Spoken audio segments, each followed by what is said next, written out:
La salle de conférence du Conseil congolais des chargeurs a abrité la cérémonie d'échange de vœux et de présentation des orientations pour l'année 2024 au centre Trenmar de Pointe-Noire.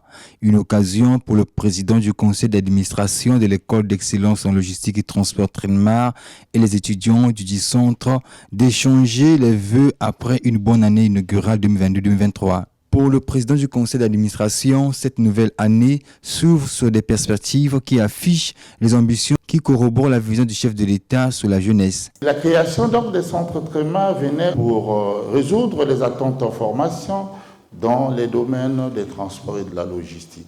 Et l'idée que nous avons lancée il y a de cela quelques mois vient d'être corroborée par la vision du gouvernement sous la conduite éclairée de son chef, le président Denis Sassou Nguesso, que nous avons toujours appelé affectueusement premier logisticien du Congo, lorsqu'il déclare que l'année 2024, c'est l'année de la jeunesse. C'est l'année de l'emploi pour la jeunesse. C'est l'année de la discipline, c'est l'année du dynamisme, c'est l'année de la recherche des opportunités. Parce que la jeunesse constitue une richesse pour un pays. Au cours de cette cérémonie d'échange de vœux, Dominique Kondit-Koumboulas a présenté les réalisations effectuées au cours de l'année 2022-2023. Les réalisations 2023, c'est les visites guidées. Nous avons fait une grande visite guidée où d'ailleurs, je vous dédie les formateurs, c'est les dirigeants d'entreprise.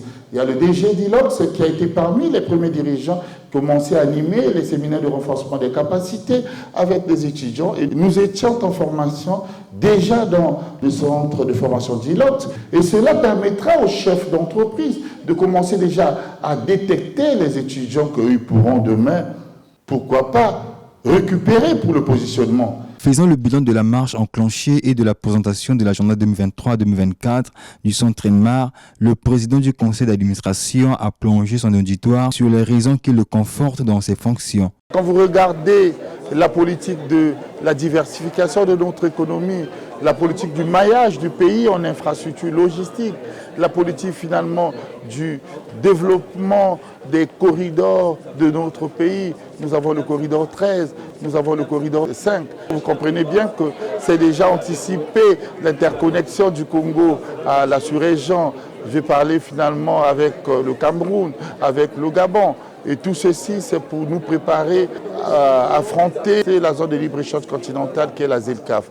Le comité scientifique et le personnel administratif du centre Trenmar le ménagent aucun effort pour sa réussite.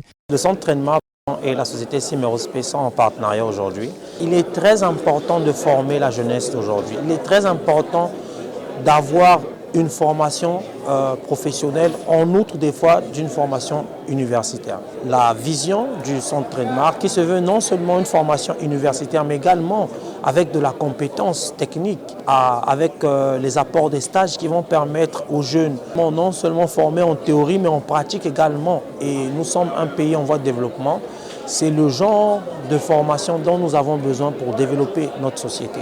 Les apprenants, à leur tour, ont souhaité les meilleurs vœux à Dominique Kondit-Koumboulas, le président du conseil d'administration du dit centre. Les témoignages des lauréats de la première année de licence en transport et logistique au centre Trenmar pour l'année écoulée ont constitué la série sur le gâteau de cette cérémonie. J'ai compris que c'est un domaine très stratégique pour le pays même. Dans toutes les entreprises, on retrouve la logistique. Aujourd'hui, il est incontournable. Les métiers des transports et de la logistique sont incontournables parce que partout, même à la maison, nous faisons la logistique. Mes émotions sont les meilleures pour ce geste si louable que le président du conseil d'administration du centre Trenmar qui nous a encouragés et fortifiés par rapport à nos efforts durant l'année académique 2022-2023. Cette cérémonie d'échange de vœux et d'orientation pour 2024 s'est tenue en présence de plusieurs responsables du Conseil congolais des chargeurs.